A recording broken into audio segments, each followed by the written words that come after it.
घर में सामान रखने की बहुत सी जगह होती है, लेकिन नालायक मेरे सर पे रख दे। ये भारतीय मम्मियों की फेवरेट जगह होती है। मोहब्बत एक बस यात्रा है और शादी हवाई यात्रा। तंग आके आप बस से तो उतर सकते हैं, लेकिन हवाई जहाज से कभी नहीं। इंडिया में एक खास बात ये भी है कि यहाँ लड़कियों को 20 साल तक पहुँचने में कम से कम 30-35 साल लग जाते हैं। पत्नी बोली, जानू सुनते हो, मेरी उम्र 48 साल होते हुए भी आपका एक दोस्त मेरी बहुत तारीफ करता है। पति बोला, मुश्ताक भाई होगा। पत्नी, आपने कैसे पहचाना? पति, वो बेवकूफ कबाड़ का व्यापारी है। पत्नी बेहोश। मास्टर बोला, ऐसी कौन सी चीज है जिसे खींचने पे वो छोटी होती है? पप्पू बोला, सर बीड़ी। अब मास्टर साहब कोमा में है। पति बोला, क्या तुम मेरे जीवन का चांद बनोगी? पत्नी खुश होके, हाँ जानू। पति बोला, बहुत खूब, तो मुझसे 3,84,500 किलोमीटर दूर हो जाओ। पत्नी बेहोश।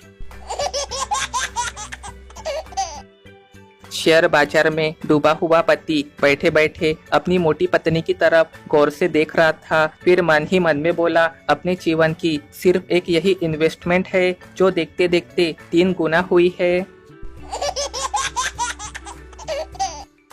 लड़कियां ऐसी ही नहीं पटती साहब, नेताओं की तरह झूठे वादे करने पड़ते हैं।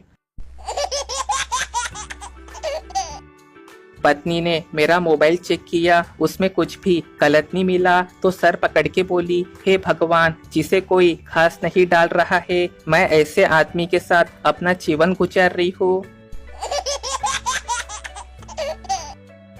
सरकारी स्कूल के बच्चे एक लड़की को घसीट के स्कूल ले जा रहे थे। ये नजारा देख एक बुजुर्ग ने कहा, बच्चों इसे छोड़ दो, पढ़ना होगा तो ये खुद ब खुद स्कूल जाएंगी। लड़के बोले, ये स्टूडेंट नहीं है, हमारी मैडम है चाचा, कभी टाइम से स्कूल ही नहीं आती है और जब आती भी है तो दिन भर मोबाइल में लगी रहती है। बुजुर्ग बेहोश। पत्नी आधे घंटे से मोबाइल के कैमरे के लेंस को दुपट्टे से खींच रही थी, सेल्फी लेती और एक फिर डिलीट मार देती। पति लैपटॉप पे काम करते करते ये नजारा चुपचाप देख रहा था। काफी देर सब्र करने के बाद जब पति से रहा नहीं गया तो उसने बोल ही दिया, एक बार मुंह पर भी कपड़ा मार के ट्राई कर ले। अब पतिदेव 4 दिन से घर से लापता है।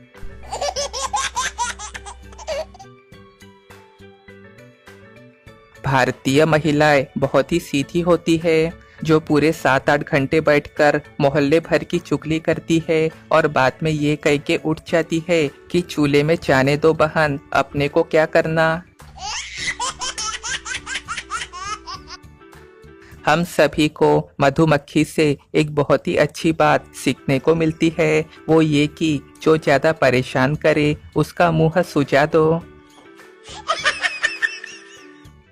पिता बोला, बेटा तुम्हें शहर में पढ़ने भेजा था और तुम वहाँ इश्क लड़ा बैठे। बेटा बोला, पापा आपने ही तो कहा था दिल लगा के पढ़ने को। बाप बेहोश।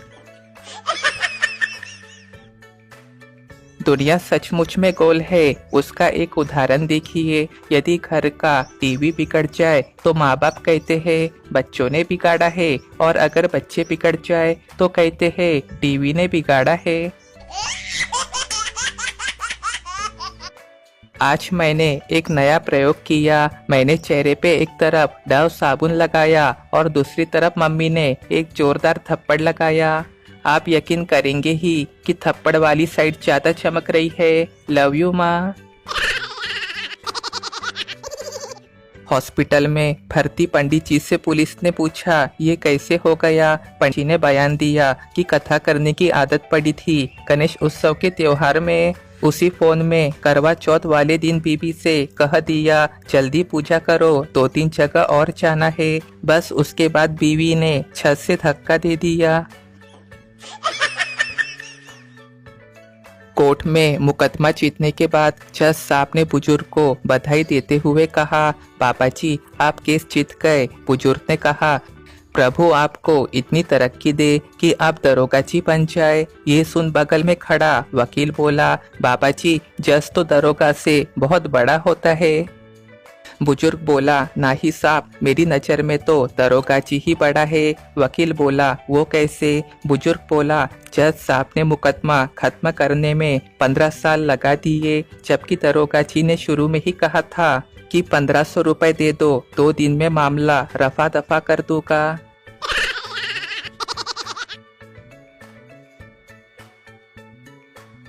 हर भारतीय घरों में टीवी तो केवल बैकग्राउंड म्यूजिक के लिए चलता रहता है, ध्यान तो सबका अपने अपने मोबाइल पे ही लगा रहता है। हाथ में फोन हो तो खाना खाने में 2 घंटा और अपना फोन किसी दूसरे के हाथ में हो तो बस 2 मिनट लगते हैं। ऐसा क्यों भाई?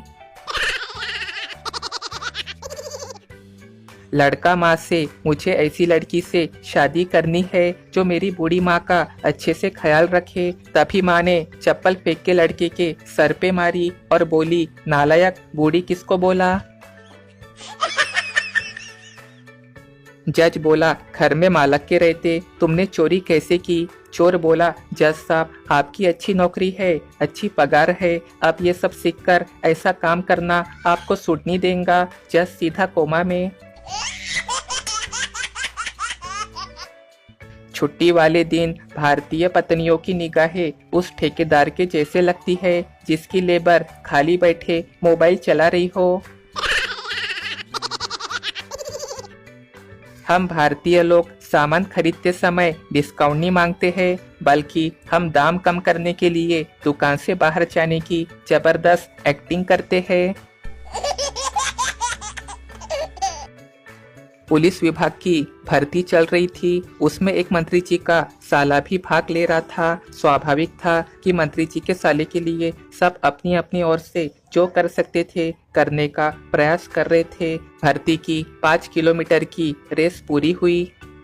मंत्री जी के साले ने 6 मिनट में रेस पूरी की। उप निरीक्षक ने लिस्ट बनाते समय 5 मिनट कर दिया। लिस्ट जब ऑफिस पहुंची तो अधिकारी ने सोचा 5 मिनट में रेस पूरी की है, उसने उसे 4.5 मिनट कर दिया। इसी प्रकार लिस्ट डीएसपी, एएसपी और बड़े अधिकारी साहब के पास पहुंची। तब तक समय 1.5 मिनट हो चुका था। बड़े साहब ने जैसे ही लिस्ट को देखा चौंक पड़े। उन्होंने अपने पीए को बुला के पूछा, यह कौन है जिसने 1.5 मिनट में रेस पूरी की है? पीए ने बताया, सर मंत्री जी का साला है। बड़े साहब बोले, अबे वो सब ठीक है, लेकिन विश्व रिकॉर्ड का तो ध्यान रखते।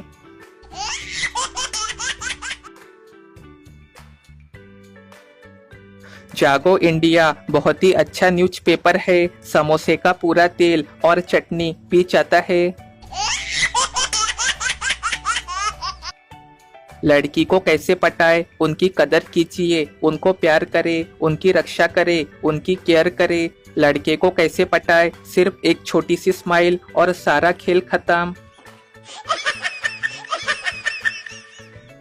मोबाइल फोन से एक और हादसा मोहल्ले में हुआ। पड़ोस के अंकल जी बुरी तरह जख्मी हो गए। इस बार बैटरी ब्लास्ट नहीं हुई, बल्कि फोन का पासवर्ड उनकी बीवी को पता चल गया था। पहले के जमाने में औरत मजबूरी में मुजरा करती थी और आज के जमाने में अपने लाइक और फॉलोवर्स बढ़ाने के लिए करती है। जब भी घर पे मेहमान आते हैं तो सोफा और टेबल की दूरी बढ़ा दे, इससे आपका नमकीन बच जाएगा। वह तो अच्छा है कि मोबाइल बैटरी से चलता है, अगर पेट्रोल से चलता तो इंसान भिखारी बन जाता। पत्नी, हेलो, कहाँ चले गए हो तुम? पति, अरे याद है पिछली दीपावली पे हम एक ज्वेलरी की दुकान में गए थे जहाँ तुम्हें एक बहुत ही खूबसूरत हार पसंद भी आ गया था। पत्नी, अच्छा, हाँ हाँ याद आया। पति, और उस समय मेरे पास कुछ भी पैसे नहीं थे। पत्नी खुशी से, हाँ हाँ याद है, अच्छी तरह से जी। पति, और फिर मैंने वादा किया था कि तुम प्लीज उदास ना हो, ये हार मैं हर कीमत पे एक दिन तुम्हें लेके जरूर दूंगा। पत्नी: हाँ हाँ, अच्छी तरह से याद है जी। पति बोला: तो बस उसी की बगल वाली दुकान में बाल कटवा रहा हूँ, थोड़ा लेट आऊंगा, तुम चिंता मत करना। पत्नी बेहोश।